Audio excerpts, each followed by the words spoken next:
Welcome to the show. Thanks for tuning in to You Have a Cool Job, episode number 40. From Peterson's, I'm Jaclyn Walsh, and you're listening to a podcast highlighting those who took their profession in a unique direction and what they did to get there. Today, we're talking with Carie Grant, a dog trainer who opened her own pet boarding and training business called Denver Dream Dog. Carie graduated from the prestigious Karen Pryor Academy for Animal Training and Behavior, where she learned positive training methods, including clicker training. But Carie's world wasn't always filled with wagging tails. I asked Carie to explain her transition from a career in mortgage lending to the world of dog training. I actually started with the writing program in college, but then I had two kids and I was 20 years old, and I was like, man, I got to make some money. So I switched my major to accounting, and that's what I graduated with. And so that kind of got me through my professional whatever. It's funny, I got out of school, and the last thing I wanted to do was accounting. I found out that was a horrible mistake.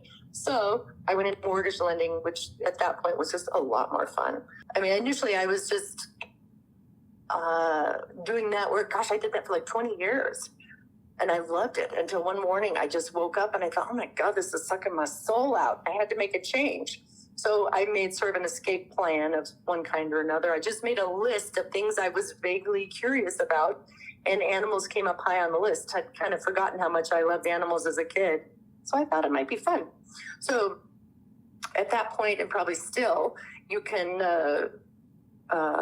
volunteer at the Dumb Friends League, which is the rescue in Denver. And when you do that, you have to scoop poop for a really long time. That's essentially all your job is. You're cleaning kennels for a really long time, like months. I don't know how many months you commit to, but it's a long time. And, you know, I'm not really known for sticking to things all that long. So I'm super happy to drop things if I don't like them. So I told myself if I stuck with scooping poop for whatever time I told myself, 6 months or something, I could take the next step. So I did stick with picking up poop for 6 months. Then I went into, at that point, the Denver Dumb Friends League had a dog training, sort of an obedience department for the dogs that had problem areas. And I found that I enjoyed that still as a volunteer. So then I got my dog training professional education, worked for a company for a while. We got into a disagreement. And then I just started my own thing. I'd seen how it was done. I saw the legal forms. I saw the advertising, and I was like, I can do that. You know, I'm still working part-time doing mortgages, but I mean, at that time I was still working part-time doing mortgages, but I just transitioned into it. And it's funny. I feel like if you want to start a business, if you do something well and you get enough people, you'll eventually work for somebody who becomes your advocate, you know. And I got a couple advocates who just blasted my name all over the place. And my business just went bananas. And then I quit the mortgage stuff. And that was, I don't know, how long, 12 years ago? And I've been doing it full time ever since. Knowing that the title dog trainer can mean many things, Carie clarifies what her job entails. So I wear many hats. I started out as a dog trainer working with primarily obedience, you know, sit down, stay, all those kind of things. But I became more interested over time with behavior work, with aggression, anxiety, phobias, things like that. So a title for that is a behavior specialist, which led me to specialize in puppies, which is basically kind of learning how to inoculate puppies against common behavior problems that they get later as adults. So that's one of the things I do. I also board and train dogs in my house. So I do a lot of care in my house. Carie's clients ask for help with behavior issues ranging from leash pulling to aggression. Carie describes which issues she addresses most. I see a lot of the same things over and over and over again. I bet you 3/4 of what I do is dogs that react to other dogs on leash. That's a big one. Kind of hard for dogs because they have to, you know, we have them inhibit every natural behavior essentially that they would normally have. And so you see a lot of the same issues coming up because they're just dogs and they have to try and fit into our world. As a newcomer to the world of dog training, I wondered what kinds of challenges accompany the job. Carie explains how having strong interpersonal skills can help bridge the gap between owner and pet. My challenges come less from the dogs and more from the people and the environment around the dog. So essentially, it's like this. I'm presented with this mystery. Like, this dog is doing something mysterious and we don't like it. The dog is chasing cars. The dog is attacking visitors. The dog growls when somebody passes by his bed. The dog starts howling every morning around 10 a.m. and the neighbors are mad. So we just talk and we try to solve this mystery together. And here's where the people skills come in, because sometimes that mystery leads to sort of an uncomfortable truth. So, I've worked with dogs that are really aggressive. And when I arrive at the house, you can feel what it feels like to be in that dog's home.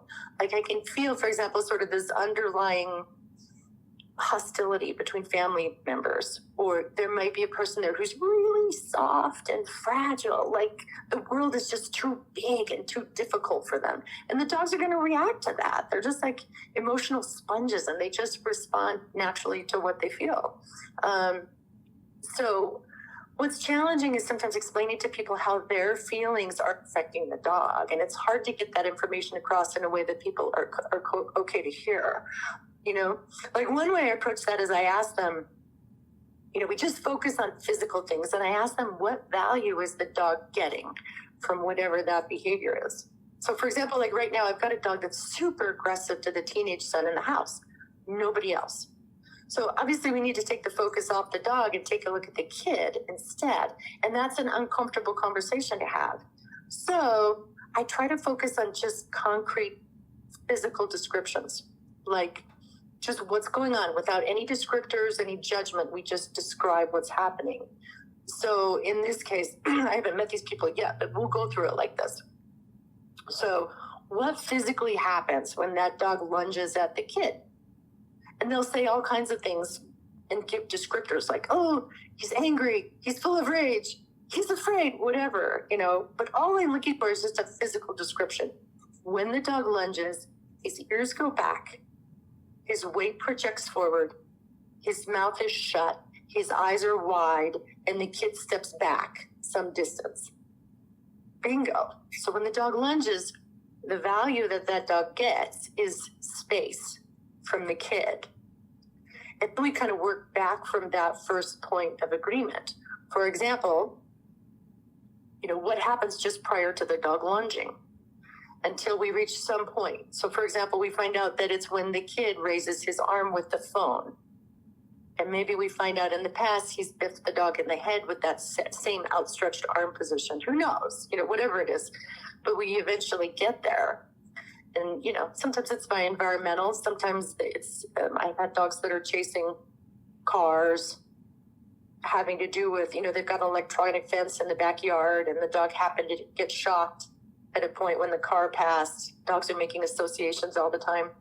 So anyway, it's just trying to get down to what is really going on and trying to express that to people in a way that's comfortable for them to hear. Dog trainers use a variety of methods in their work. I asked Carie to describe which method of training she prefers to use. Well, I usually use the clicker to communicate. So the clicker clicks when the dog does something that you like.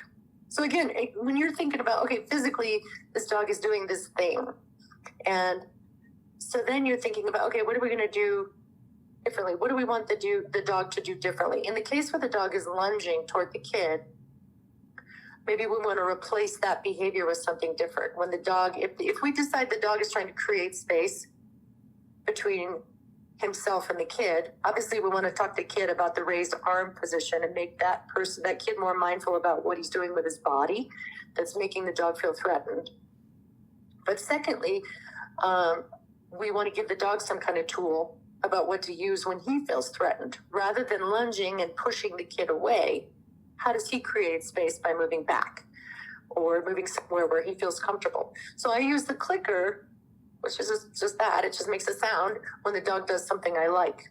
And so I'll usually use the clicker in the case of, okay, I need the dog to move back, or I need the dog to go to a safe space. I need the dog to go to his bed, whatever, that kind of a thing. And I use the clicker, which marks the moment that the dog does the thing I'm looking for. Dogs are really aware of what their bodies are doing at every moment. And so when you click, when they do something with their body that you like, and they realize that's followed with a treat, then they're like, oh, I can do that again. I can do that again. And you click and they get the treat, and you click and they get the treat. And pretty soon they realize, oh, every time that I'm moving back from the kid, I get the click and treat. And they realize you like that. And they'll just start repeating it over and over again. Then you can put chains of those different behaviors together. And that's kind of how you work with behaviors like that. But in general, I just use the clicker method, which is the Karen Pryor method that she used to train sea mammals. We'll get back to Carrie's story right after this.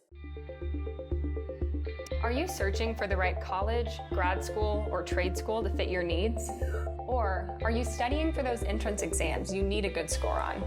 Peterson's has you covered. With advanced college and scholarship search functions, test prep for everything from the SAT to the MCAT to the firefighter exams, and tons of free resources on our blog, Peterson's helps you find, get in, and pay for school, plus much more. Visit petersons.com today. Welcome back to You Have a Cool Job with dog trainer Carie Grant. As we discussed earlier, Carie serves as her own boss in the pet boarding and training business she opened. I asked Carie to explain where she sees her business going in the next 3 years.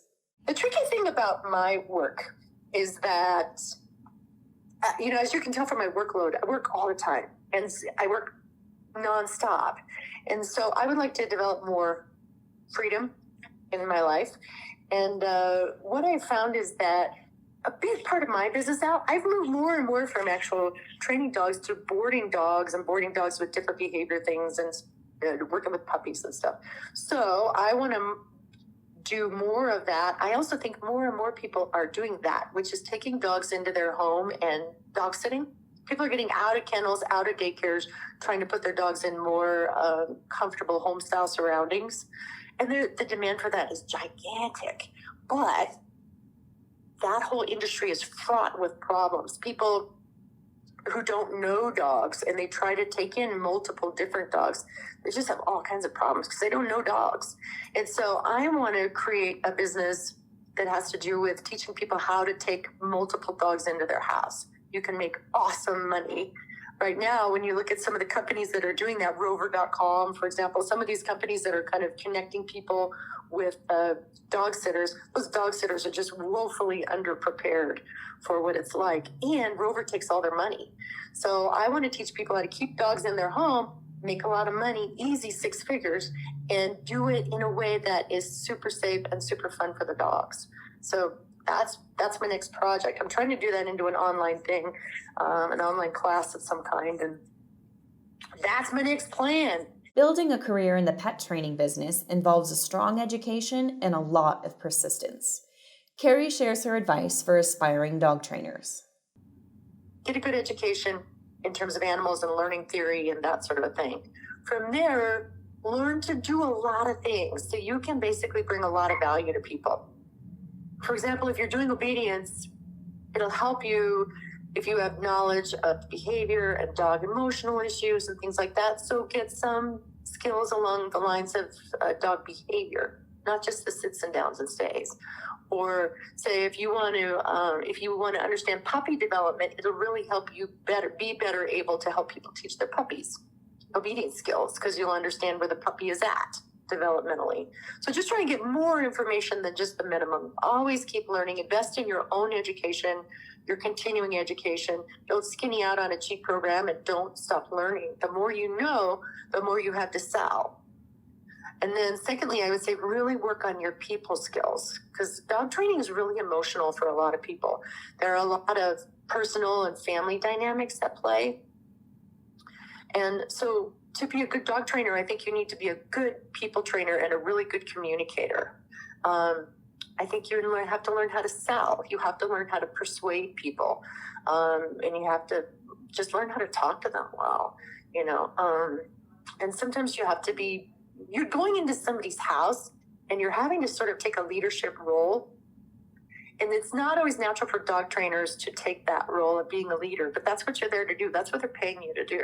So, it was funny. There was Dave Chappelle, that comedian, that said an interesting thing. He said, his mom told him, you've got to be a lion to become the lamb that you are. So in other words, you have to be bold to earn that opportunity to make your living cuddling fluffy dogs. You know what I'm saying? So that's what I would say. That's all the time we have for today.